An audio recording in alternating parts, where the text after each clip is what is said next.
हाय दोस्तों, आपका अपना यूट्यूब चैनल एजुकेशनल टेक में एक बार फिर से स्वागत है। दोस्तों, आज का वीडियो क्लास 8 का एनसीईआरटी बुक एसएसटी का सब्जेक्ट चैप्टर खनिज और शक्ति संसाधन विषय पर है। आज के इस वीडियो में हम बताएंगे कि खनिज और शक्ति संसाधन क्या है और इसके प्रकार बताएंगे। साथ ही साथ इसका वितरण, कौन सा खनिज किस जगह पर कहाँ कितना पाया जाता है, इसके बारे में बताएंगे। तो आज का वीडियो शुरू करने से पहले एक छोटा सा रिक्वेस्ट है कि यदि हमारा वीडियो पसंद आए तो लाइक कीजिए, शेयर कीजिए और बेल आइकन को ज़रूर प्रेस कीजिए। तो चलिए दोस्तों, बिना देर किए आज का वीडियो हम शुरू करते हैं। हम जैसा कि देखते हैं यहाँ पर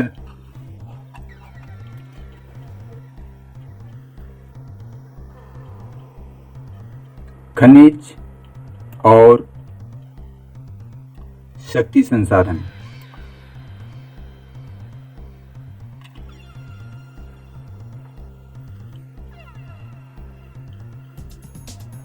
केरी सुकांत से मिलने धनबाद के निकट उसके पैतृक स्थान पर जा रही थी। कीरी विशाल काले क्षेत्र को देखकर आश्चर्यचकित थी। सुकांत, यह स्थान इतना काला और धूल भरा क्यों है? उसने पूछा।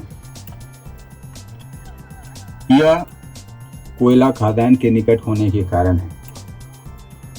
क्या आप वहां ट्रकों को देख रही हो? ये सभी खनिज कोयले को ले जा रहे हैं, सुकांत ने उत्तर दिया। ठीक है, तो यहाँ दो बच्चों के बीच में ये बात है जिसमें सुकांत ने कहा कि ये खनिज कोयले को ले जा रहे हैं ट्रकों में भर करके। तो आखिर खनिज क्या है? ठीक है, यहाँ पर चित्र में देख रहे हैं कि ये जेसीबी से ट्रक पर लादा जा रहा है कोयला, काले काले रंग का है। तो यही कोयला को सुकांत ने बताया कि ये खनिज कोयले को ले जा रहे हैं। तो खनिज क्या है, इसको पहले हम जानते हैं। खनिज क्या है? कीरी पूछती है कि खनिज क्या है? तो सुकांत बिस्कुट बनाते हुए देखा है, उसमें आटा, दूध, चीनी और कभी कभी अंडे को मिलाया जाता है। जब आप पके हुए बिस्कुट खाते हैं तो क्या आप इनके अवयवों को पृथक पृथक रूप से देख सकते हैं? तो जिस प्रकार बिस्कुट में मिली हुई कुछ कई वस्तुओं को आप नहीं देख सकते हैं, उसी प्रकार इस पृथ्वी पर चट्टानों में कई पदार्थ मिले होते हैं जो खनिज कहलाते हैं। ये खनिज पृथ्वी की चट्टान प्रॉपर्टी पर सभी जगह फैले हुए हैं। प्राकृतिक रूप से प्राप्त होने वाला पदार्थ है जिनका निश्चित रासायनिक संगठन हो, वह खनिज कहलाता है। खनिज सभी स्थानों पर समान रूप से वितरित नहीं है, अर्थात सभी प्रकार का जो खनिज है वह सब जगह एक समान रूप से नहीं पाए जाते हैं। कहीं ज़्यादा तो कहीं कम मिलता है। वे किसी स्थान विशेष क्षेत्र या सेल समूहों से में संकेंद्रित होते हैं। कुछ खनिज ऐसे क्षेत्रों में पाए जाते हैं जो आसानी से अभिगम्य नहीं होते हैं, जैसे आर्कटिक महासागर, संस्तर और अंटार्कटिका में। खनिज विभिन्न प्रकार के भूवैज्ञानिक परिवेश में अलग अलग दशाओं में निर्मित होते हैं। वे बिना किसी मानवीय हस्तक्षेप के प्राकृतिक प्रक्रियाओं द्वारा निर्मित होते हैं। वे अपने भौतिक गुणों जैसे रंग, घनत्व, कठोरता और रासायनिक गुणों यथा विलयता के आधार पर पहचाने जा सकते हैं।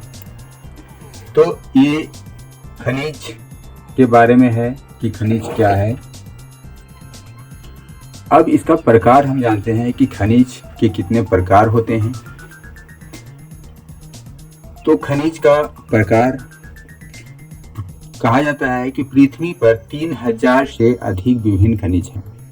संरचना के आधार पर खनिज को मुख्यतः धात्विक और अधात्विक खनिजों में वर्गीकृत किया गया है। नाम से पता चलता है धात्विक यानी धातु से संबंधित और अधात्विक जिसमें धातु नहीं है। यहाँ पर हम देखते हैं धात्विक और अधात्विक खनिजों के बारे में। यहाँ एक फ्लो चार्ट के द्वारा बताया है कि धात्विक और अधात्विक दो प्रकार के खनिज होते हैं और धात्विक खनिजों को भी दो ग्रुप में बांटा गया है, लौह और अलौह। यही है खनिजों का वर्गीकरण। तो सबसे पहले हम धात्विक खनिज के बारे में बात करते हैं। खनिजों में धातु कच्चे रूप में होती है।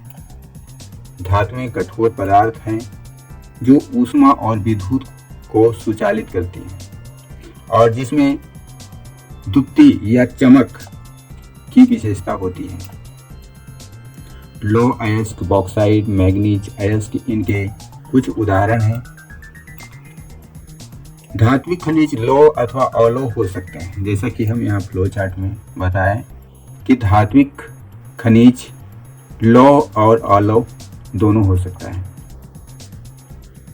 लौह खनिजों जैसे लौह अयस्क, मैग्नीज और क्रोमाइट में लोहा होता है। अलौह खनिज जिसमें लोहा नहीं होता है किंतु कुछ अन्य धातु यथा सोना, चांदी, तांबा या सीसा हो सकती है। अधात्विक खनिजों में धातुएं नहीं होती है जैसे चूना पत्थर, अब्रक और जिप्सम। इन खनिजों के उदाहरण हैं खनिज ईंधन जैसे कोयला और पेट्रोलियम भी अधात्विक खनिज है।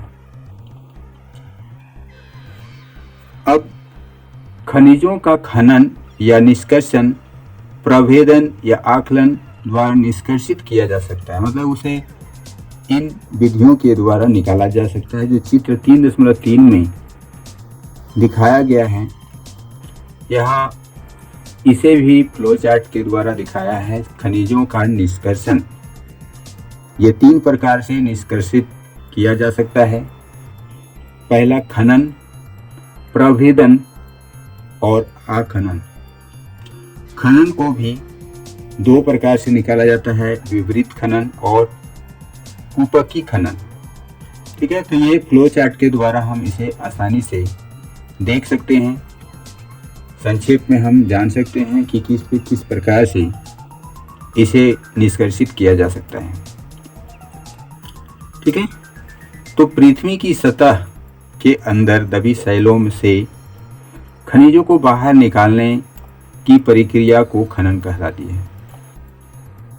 खनिज जो कम गहराई में स्थित है वे पृष्ठीय स्तर को हटाकर निकाले जाते हैं और इस प्रकार निकाले गए निष्कर्षण को विपरीत खनन कहते हैं।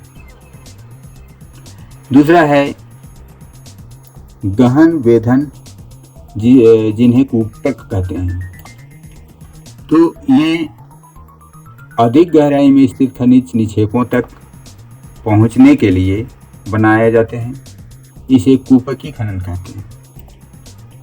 पेट्रोलियम और प्राकृतिक गैस धरातल के बहुत नीचे पाए जाते हैं।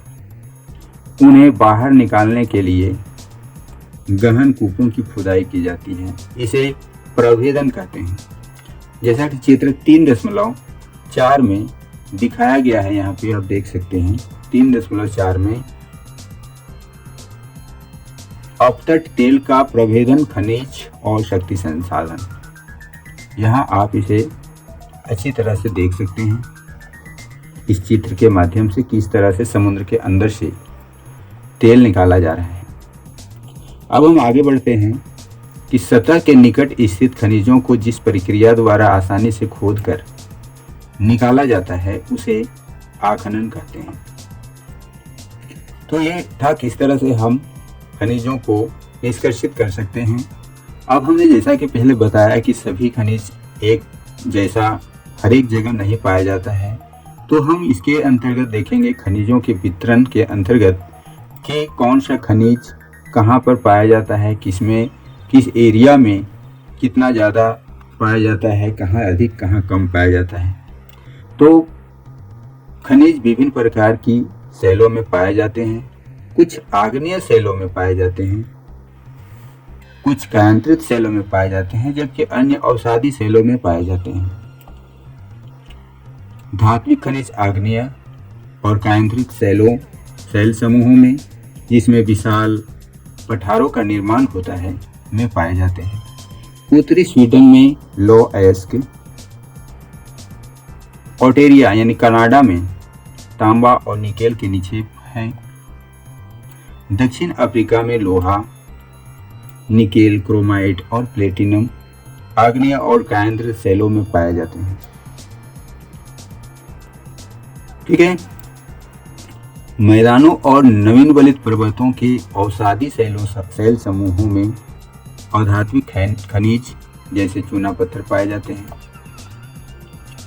फ्रांस के कॉकेसस प्रदेश के चूना पत्थर निक्षेप, जॉर्जिया और यूक्रेन के मैग्नीज निक्षेप और अल्जीरिया के फॉस्फेट संस्तर इसके कुछ उदाहरण हैं।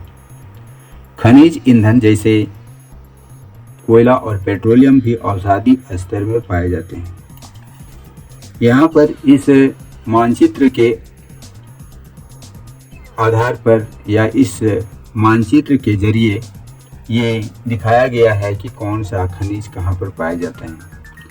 यहाँ पर देख रहे हैं 3 लोहा, तांबा और बॉक्साइट 3 खनिज के बारे में दिखाया गया है। यहाँ पे आइए स्कीम में आप मानचित्र के स्कीम में देख सकते हैं। और साथ ही साथ यहाँ देखिए कि यहाँ एक मतलब चिन्ह दिया हुआ है लोहा के लिए, तांबा के लिए और बॉक्साइट के लिए। तो इन चिन्हों के माध्यम से इस मानचित्र के अंदर देख सकते हैं कि कौन कौन सा एरिया में लोहा, तांबा और बॉक्साइट का वितरण है। ठीक है। तो आप इस मानचित्र को अच्छी तरह से देखिए, समझिए और इसका अध्ययन कीजिए। तो सबसे पहले हम एशिया की बात करते हैं और एशिया के अंतर्गत ही भारत है। तो इस एशिया में चीन और भारत के पास विशाल लौ अयस्क निक्षेप हैं। यह महाद्वीप विश्व का आधे से अधिक टीन उत्पादन करता है। चीन, मलेशिया और इंडोनेशिया विश्व के अग्रणी टीन उत्पादकों में हैं। चीन सीसा, एंटीमनी और टंगस्टन के उत्पादन में अग्रणी है। टंगस्टन जो हम जानते हैं कि बल्ब का जो फिलामेंट होता है वह इसी से बना होता है, टंगस्टन से। एशिया में मैग्नीज, बॉक्साइट, निकेल, जस्ता और तांबा के भी निक्षेप हैं। अब हम दूसरे महादेश की ओर बढ़ते हैं, यूरोप की तरफ। यूरोप में विश्व में लौह अयस्क का अग्रणी उत्पादक है। यूरोप, रूस, यूक्रेन, स्वीडन और फ्रांस लौह अयस्क के विशाल निक्षेप वाले देश हैं।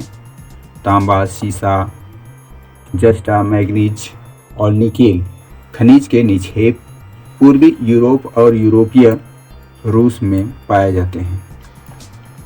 ठीक है। अब हम देखते हैं उत्तर अमेरिका में खनिजों का वितरण किस प्रकार है। तो उत्तर अमेरिका में खनिज निक्षेप 3